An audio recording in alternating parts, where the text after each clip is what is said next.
Looking at what's happening in the world today, some of you might wonder, why do people choose to fight battles they cannot win? What makes someone take a stand? The stakes are so high, their words are so small. Why do some people refuse to back down, even when walking away would be easier and safer choice? People unfamiliar with this will wonder, what drives this mindset?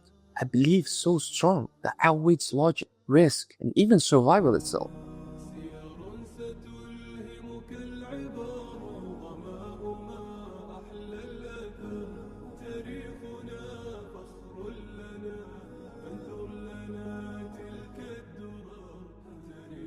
In ancient Arabia, there was a king, Amr ibn Hind. He was the ruler of Al-Hira.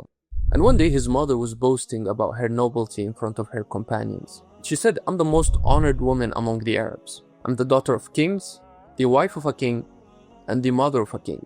So she had been boasting in her court about her superiority, claiming that no other woman can rival her nobility. But one sharp-tongued woman there dared to disagree. She said, "What about Layla bint al-Muhalhal, the mother of Umar ibn Kalthum?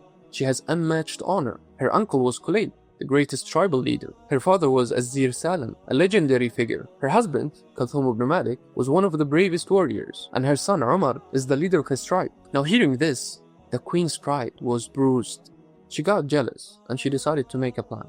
At this moment, her pride demands vengeance. She must humble Layla, the mother of Umar ibn Kalthum, in front of all. Then the queen went to persuade her son, Amr ibn Hind, to invite Amr ibn Kalthum and his mother to a royal feast. So there is Amr ibn Hind and there is Amr ibn Kalthum, the son of Layla bint al-Muhalhal. So when the day arrives, Amr ibn Kalthum and his mother enters the king's court with dignity. Nothing seemed wrong. Amr ibn Kalthum is with Amr ibn Hind, the son of the arrogant queen, and Layla bint al-Muhalhal, the mother of Amr ibn Kalthum, is with the arrogant queen that invited them to this royal feast. So as the feast begins, everyone is seated as honored guests. Then while they're eating, the queen seizes her moment. The arrogant queen gestures towards a dish and says, "Layla, pass me that bowl." Then the queen Layla sensed the insult behind this. She responded sharply, "Let the one who needs the dish fetch it herself." Even though the queen asked her politely to pass her the dish, the queen Layla sensed the insult behind her demand. But the queen insisted and kept pushing. And in a moment of outrage, the queen Layla cries out, "Wadillah! Oh, what a humiliation!" Her voice pierces through the court, reaching her son Umar ibn Kalthum, who was seated nearby. Hearing his mother's cry, Umar rises immediately, his blood boiling. He doesn't ask questions, he doesn't pose, grabs his sword and strikes down Umar ibn Hind, the son of the arrogant queen. You can take a moment to imagine the scene.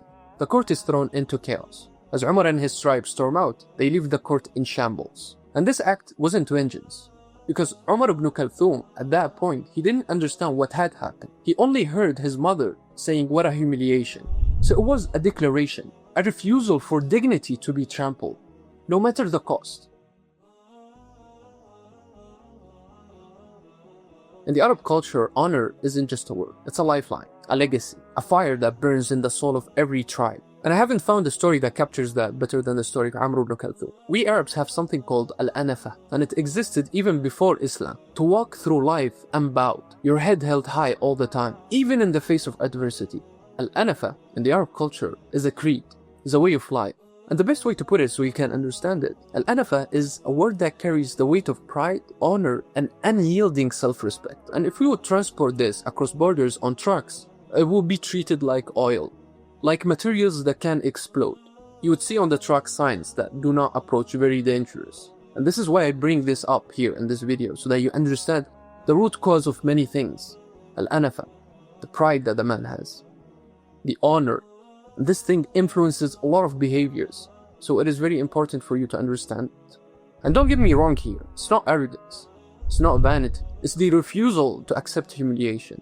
And in the Arab world, this characteristic is almost in our DNA, a fierce rejection of humiliation and disgrace. And when I talk about Arabs here, I also mean women.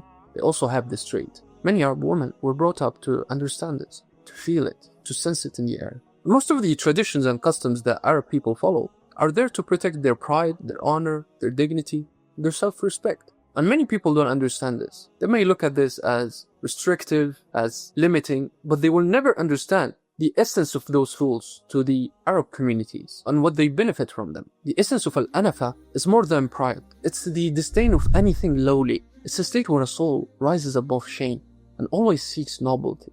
And that's the backbone of the Arab spirit, standing in stark contrast to its opposite. Humiliation, servitude, dishonor. Think of it as a shield. A golden armor that guards not just your name, but your legacy. Because for the Arabs, to lose your honor is to lose everything. And there is no wonder that in the past, the kings used to be greeted with, "May you be above reproach," instead of "Assalamu alaikum." It was a Bayt al-La'n. The Arabs say dignity rivals the prestige of kings. And what this means, don't knock on doors where you're not welcomed. Don't seek out those who have turned away from you. Don't impose your presence on anyone who doesn't care for you. And don't speak freely with someone who doesn't listen. Be a person of dignity, fully aware of your worth. None but the humiliated remain under the yoke, like the tethered camel or the beaten tent peg. The tethered camel bows its neck for everyone to mount, and the tent peg accepts every hammer blow without protest. But the Arab, the free Arab, he would rather taste the bitterness of death than the soreness of disgrace. As Antar ibn Shaddad, a warrior and a poet, said, "لا تسقني ماء الحياة بذلة بل فاسقني بالعز كأس الحنظل."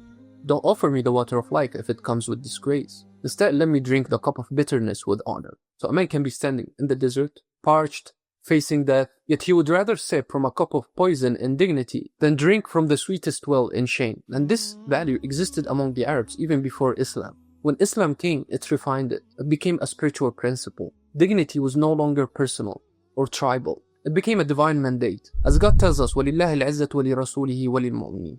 And to Allah belongs all honor, to His Messenger, and to His believers. And to this day, when you dive into Arabic classical poetry, you uncover a profound truth about the Arab spirit. It was built on pride, dignity, and unyielding sense of self-respect. To an Arab, accepting humiliation was just unthinkable. It was a direct affront to their very essence. They didn't just reject injustice for themselves. They denounced it for others too. For them, enduring humiliation was a mark of a weak soul.